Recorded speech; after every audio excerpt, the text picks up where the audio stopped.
Welcome back to the Make Time for Success podcast. This is episode number 219. If you are currently feeling like you're resisting something, whether it's decluttering or getting something off your to-do list or doing something super important, if that is you, this episode is for you. I have been using a simple 5-step framework for years in my own life, and definitely as I help my clients, I use this framework to teach them as well. It is a combination of just knowing what you're being faced with, what you are feeling blocked by, and exploring what are the different ways you can shift your mindset and get yourself into action so that you can actually get the thing done and start reflecting and celebrating about your results after you've taken action. It's really quite simple. It's really, really effective. And I invite you to listen to the episode, implement the steps in your own life today, and then let me know how we can celebrate. It's going to be great. Let's go listen to this episode together now.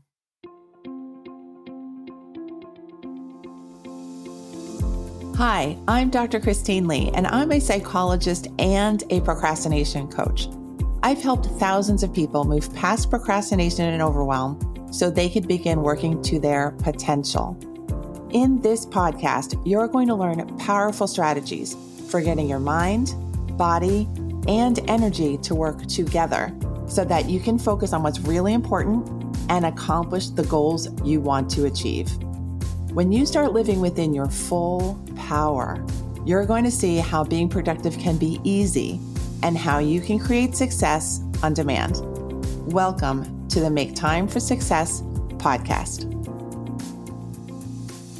Today, I would love to share a simple but really powerful step-by-step process and framework for breaking through your resistance. Today, I'm going to use the example of the topic of resistance to decluttering, just so that you can envision what breaking through resistance can really feel and look like. And this was all inspired by an actual live decluttering session that I hosted this morning with a few of my clients from my Simply Productive program. Simply Productive is a group coaching experience that I host, and I love doing this. I gather people together to learn the basic, most fundamental principles of high productivity and living well. And of course, I think learning how to break through resistance is a really key piece of knowing how to live well and knowing how to get things done. So I'm going to teach you this approach today, the same one that I used this morning in that coaching session. You're going to see how this works. So let's dive in. The first step that everyone needs to do is pretty simple. You just want to identify the area that you actually want to tackle or handle. This is probably the area that you've been fighting, you've been feeling stuck in, you've been feeling like you want to avoid this area rather than move towards that area. So this is what I would love for you to identify as the focus for this de-resistance framework activity or experience. So what is coming up for you?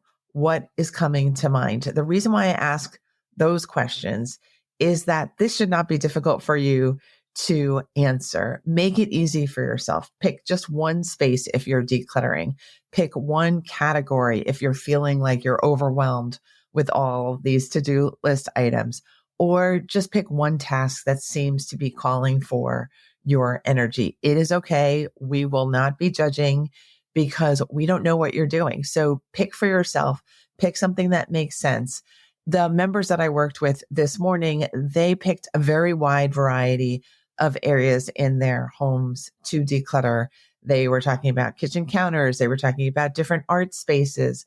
They were talking about corners of different rooms. So again, there's no judgment. There's no need for judgment because we're just trying to get things done. So make this simple, make it limited. We don't want to pick something that's gigantic and overwhelming just because you're thinking about it. So make it focused, realistic, and something that comes to mind. And that's all there is for step one.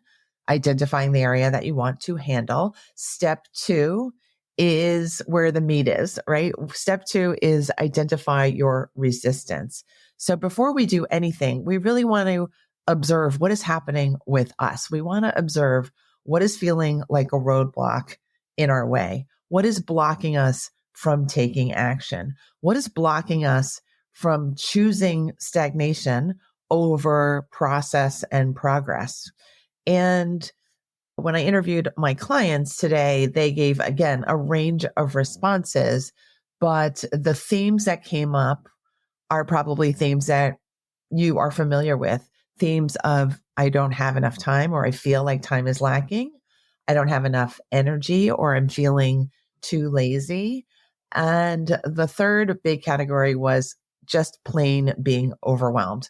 Overwhelmed for me is the state of feeling like there's just too much to handle. And then the ego shuts down and decides I'm not going to cooperate with any behavior moving forward. So if those areas seem familiar to you, keep listening, because we're going to learn how to break through the resistance of feeling like you have no time, you have no energy, and you're completely overwhelmed, which is going to be fantastic. All right. Step 3 is to shift away from the resistance and flip it.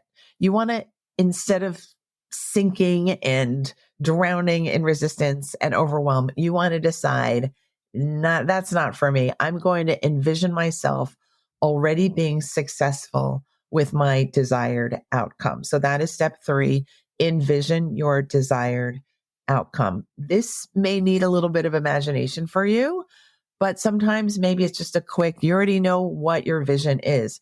It may be the clean kitchen counter.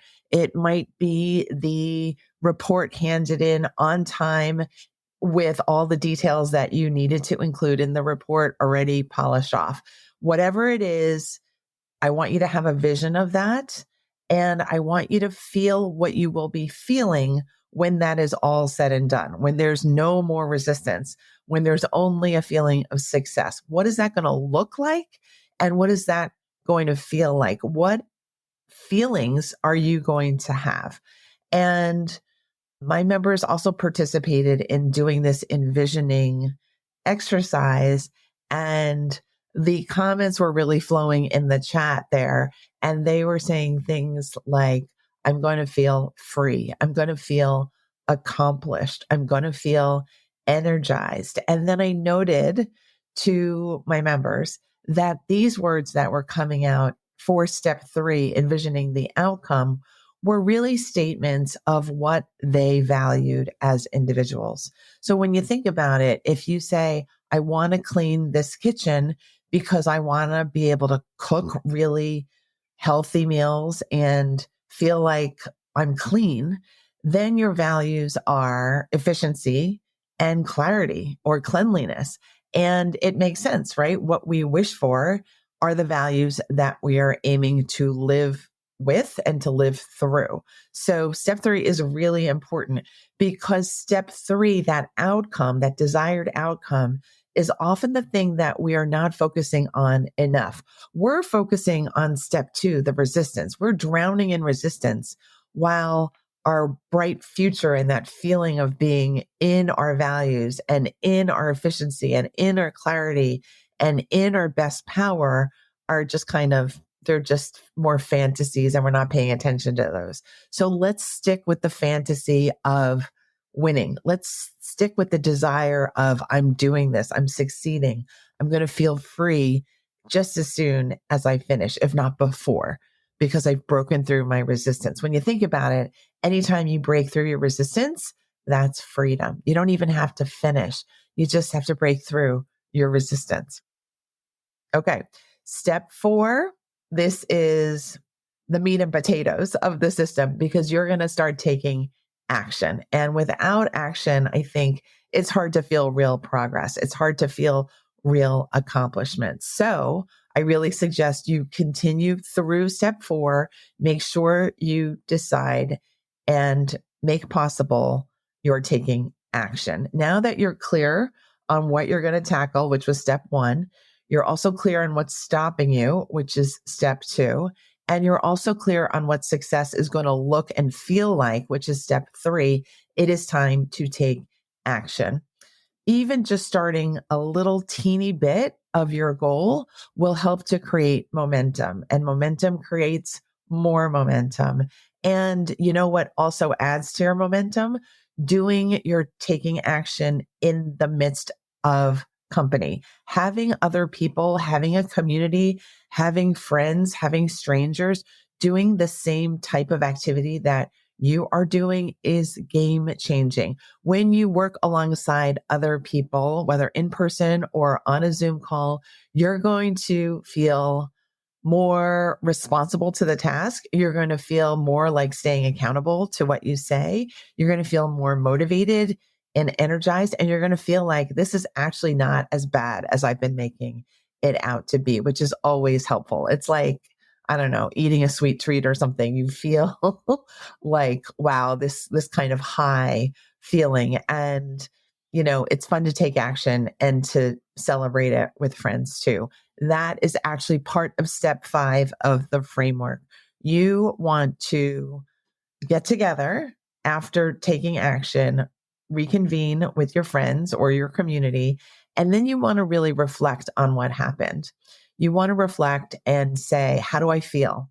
On a scale of 0 to 10, how was that? Typically, you're going to be rating yourself at a high, like a 7 to a 10, which is lovely. And you're going to feel, wow, why did I not do that earlier? Wow, that was a lot easier than I expected. Wow, I'm so glad this worked. I can't wait to do a half an hour more of this. This wasn't enough time for me to really fulfill all the good mood that is in this decluttering task. So reflect on what has happened, rate your success level and your joy level, note how you're feeling. Likely you're going to be feeling more in tune and aligned with the values that you care about, those values of freedom, excitement, being energized and feeling accomplished.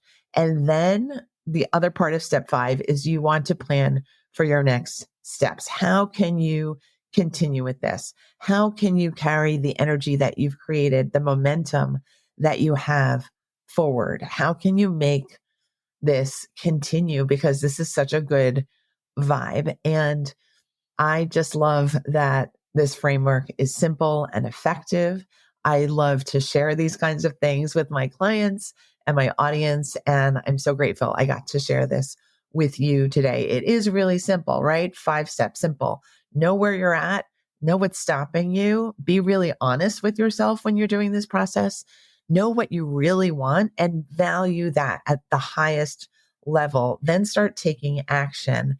Then start celebrating with yourself, celebrating with your space, celebrating with your shortened to-do list, and celebrating with your friends and your community. This is a very positive, very fulfilling, very effective process. So I suggest that you take this process and go implement it in your space today, whether it be a to-do list item or a decluttering session.